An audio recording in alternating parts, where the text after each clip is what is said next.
Hey guys, Tbull here. Today we're checking out the update that's coming next Monday, April 10th for World of Warships Legends. Going to be quite impactful. Heavily centered around balance changes, which will be coming up a little bit here shortly. We're going to cover the new content first, but the balance changes impactful, certainly controversial, no doubt, and maybe will be the source of consternation and scorn for some.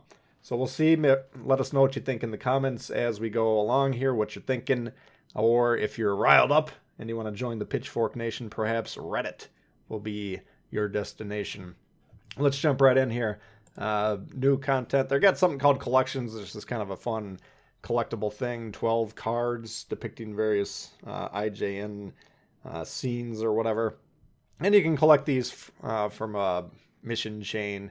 And if you happen to complete the collection, you can unlock the Mikasa 23, which has a new bright paint job. All right, loyalty rewards. Well, the longer you've been playing, you're going to get some sort of reward. The longest duration package is centered around an exclusive French premium tier 4 destroyer, Cyclone. All right, so we'll see those when they come. More cosmetic type stuff. We got Golden Week, some sort of celebration where they come up with really cool skins. For some Japanese ships, they were pretty good looking last year. This year we get Nagato and Fuso, and Hayate. It says it's getting a variation of last year's permanent camos, which were kind of like black and gold. And then there's a new Guise as well, which is basically adds colored trailers and some voiceovers to your commander. So kind of cosmetic stuff there. Campaign reward ship, we got a tier 8 Japanese battleship Owami, and it says it hits hard with big accurate guns and packs powerful torpedoes. So we'll check that one out. Stay tuned. If you're new to the channel, of course, we will be covering all the new ships and all the new content. So go ahead and slap that subscribe button around. All right, what else do we got going on here? We'll talk about commander rebalancing in a moment.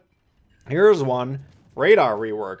Now, I'm viewing this as a bit of a nerf to the radar. That's debatable, of course, but it says the rework entails the user of the consumable getting the reconnaissance data immediately, while their allies will only be able to see the enemy icons on the mini-map immediately and will only spot the revealed enemy ships visibly on the main battle screen after 5 seconds.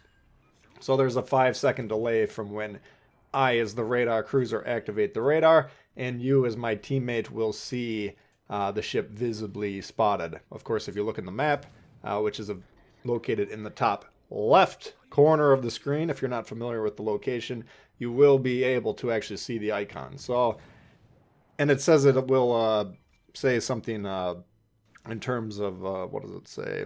It'll be displayed in the combat log. So basically when it pops up, Dev Strike or Ship A sinks Ship B, over there it will say Bugard's Fist activated the radar. And then it says there will be a radar icon showing that throughout the duration. So perhaps it'll be more alertive to the teammates via those messages. We'll have to see exactly how it works. But visibly on the screen, they will have a little bit of a delay until they can actually see the ships, target them visually, and shoot them and stuff like that. So, yeah, we'll see how it works exactly. It sounds like a bit of a nerf just because the team will be less likely to utilize the radar early. And, some radars are only 20 seconds or less duration. So that could be impactful, certainly on some radars. Balance changes. There's like King George V and Duke of York are getting buffs, in terms of their healing primarily. We do have arenas, 17, 18, 19 seasons coming. Tier 7, 8, and legendary. Full divisions allowed. No carriers. Should be a good time. This one's kind of cool. There's these new permanent camos for the Woosta, the Shima, and the Yamato in the V-Bucks store, the steel. Now, each of these costs 5,000 steel, which is a relatively high chunk of V-Bucks. But they're kind of cool. They display the number of ships that you've sunk on the nose section of it. So on here, there's a big 42 on the nose of the ship that's shown in the picture. And that will change the more ships you sink, the higher the number displayed on your ship. So that's kind of cool. British Tier 6 Premium Battleship Collingwood. Picture shows something like a Nelson. 3 turrets in front. Doesn't look like anything in the back. but perhaps a souped up version. Rapid reload and main battery reload booster on top of it. Great accuracy and angling. And big guns. Alright, so that one looks pretty cool. Of course, we'll be checking that one out and previewing it as soon as I can get a chance to try it out. Oh, here we go. Global XP, Udachi, and Hayate. I didn't think we'd see Udachi back. The world was a different place when there was 5 Udachis per team. Those of you that know.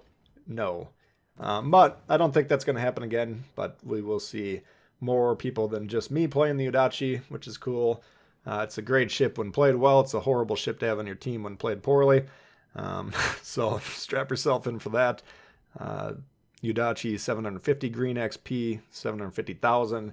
Hayate 1.4 mil. All right. And stats per ship. We saw the stats page introduced a couple updates ago, and now it's more robust. Every ship has detailed stats, so that's going to be cool. And then there's some mobile changes. I'm not really going to address those until they fully release the mobile game, which is taking quite a long time, surprisingly. But we're going to jump into the big things. Now, here's something that I've been, heavily involved in debating for quite a long time, but take it away here. Ladies and gentlemen, we got him.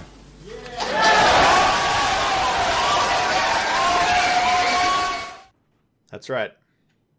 Will to rebuild. Substantial cut. And it's not going to create any more unmanageable situations anymore. The rate of HP restoration per second reduced from 0.5 to 0.3%. And it says that's sufficient to counteract the damage from one fire. And now what it does is it restores saturation, right? If you understand the game mechanics on a fairly advanced level, you understand that there's certain parts of each ship, and those parts can be effectively damaged to the point where they can no longer create damage anymore. It's called damage saturation. If you just shoot the nose section of the target ship over and over and over again, for instance, eventually, if you kept shooting the nose, it would no longer damage the ship. All right, so that was part of the problem of Will to Rebuild, because you could have parts of the ship, or potentially even the entirety of the ship, that was fully damage saturated, or saturated with damage, i.e. no longer able to damage the affected parts of the ship, but the thing would still keep regenerating health. So now it actually boosts the saturation back up. So basically your Will to Rebuilding is now canceling your full damage saturation. How big of an impact that is, I personally don't know.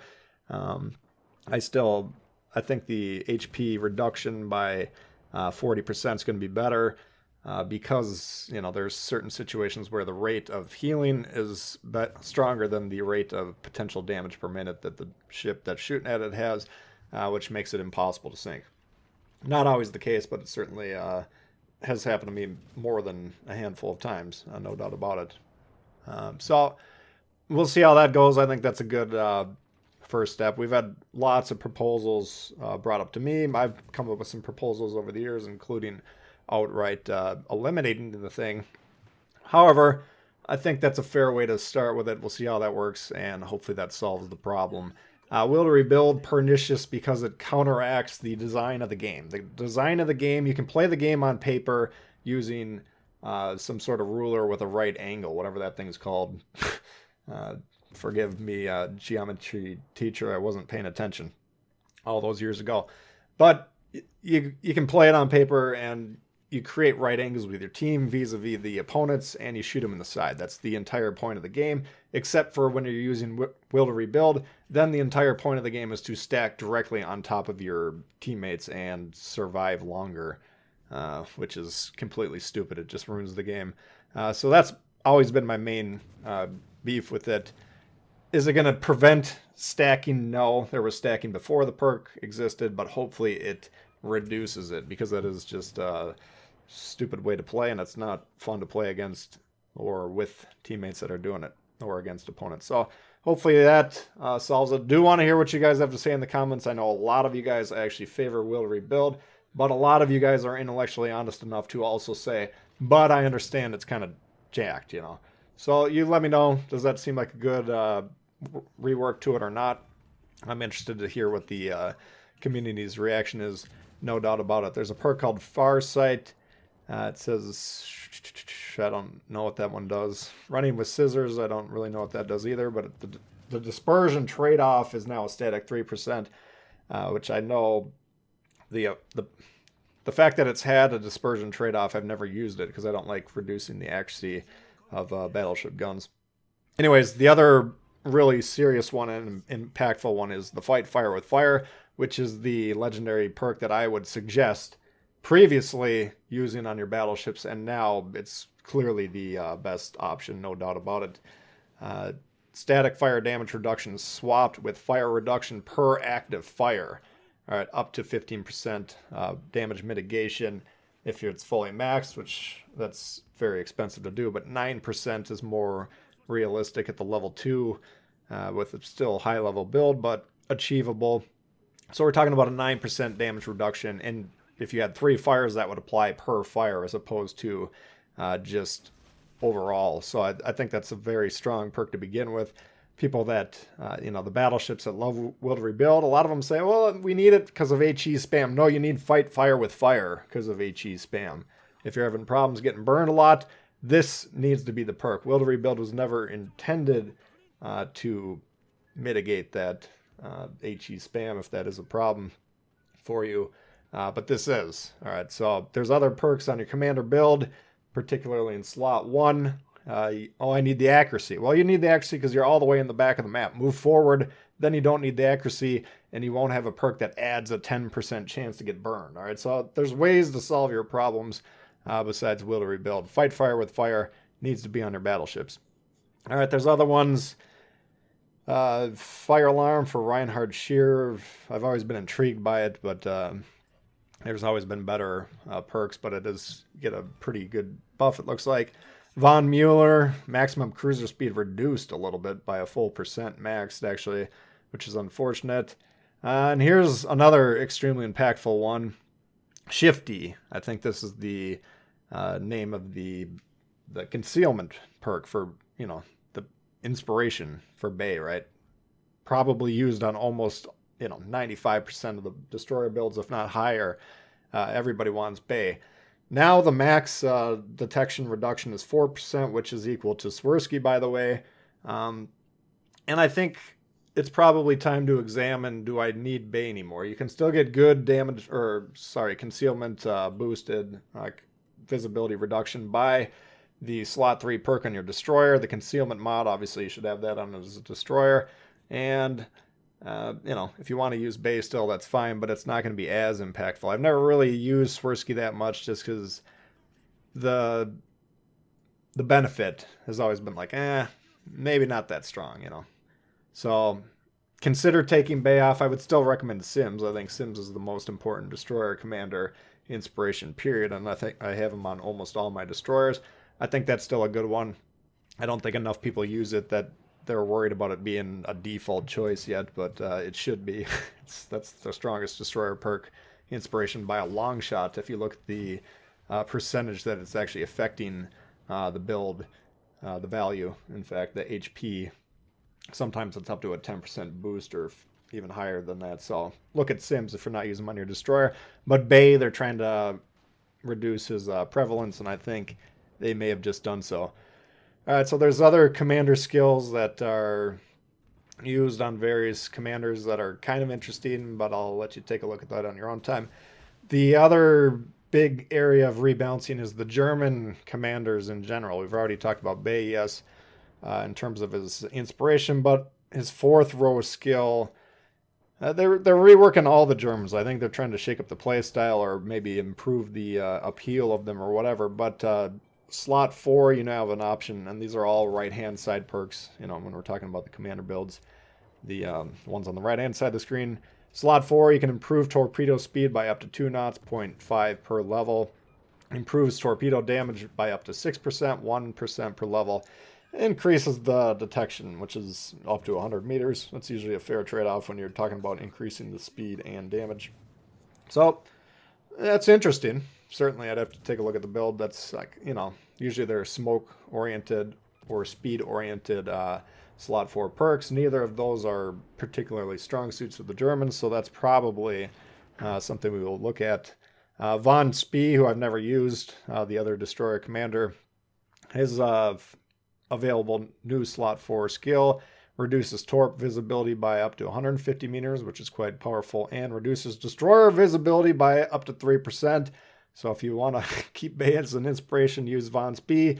Now you can be even less detectable, at least on your German destroyers. So interesting. I think that's a good boost for Von Spee as well. Maybe worth taking a look, especially with the value of Bay being reduced. I've always taken Bay because I was like, I'm going to level them up as an inspiration anyways. Might as well use them. Luchin's Cruiser Commander. This one's nice. Improves cruiser shell grouping against other ship types, similar to Yachino, the Italian guy. Very, different classes. Well, in fact, the cruisers shooting at cruisers and destroyers get a 3% dispersion or grouping boost, and 7% against battleships, which is a little surprising. But that's what that thing does. That's a slot 4 perk. Von Mueller, legendary skill. It's called Emergency Bell. Cruiser time to reach full engine power reduced by up to 10%. Again, legendary skills expensive, so we're talking more realistically about a 6% boost and then a level 2 skill. Cruiser rudder shift time reduced by 6% at that level 2, 10% maxed. And then if you activate the boost to the legendary skill, which you do by having your ship's HP reduced by a certain amount, that improves both the passive skills dramatically. 21% at the second level and 25% at the highest level. So that's pretty strong too. I mean, these are all pretty interesting, I would say. Here's one I like. Celiax. I do use Celiax on my secondary builds for Germans, and it's getting a boost to the secondaries. All right, so what's going on here? Second row skill. This one's a little less interesting. It's replacing Porcupine.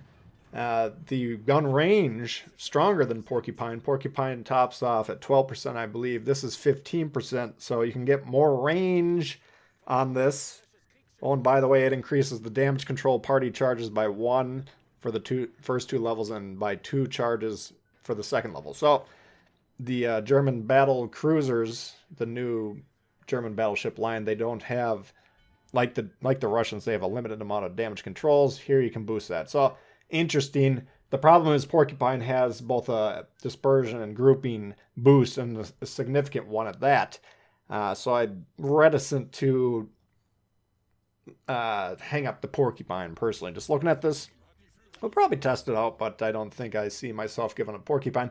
However, slot 3 skill increases secondary gun damage by up to 5% and the fire chance by up to 2.5%. So currently on slot 3 for Celiax, you got either the shell switcher, which is not that useful in my opinion, or the the one that I think it plays with the damage control or reduces fires or something. So I mean, you're giving up a little bit of survivability, but more secondary power, more performance. Of course, we're playing secondaries. That's what we're going for. So that's a no-brainer for me. So go ahead and switch the slot 3 over to that one.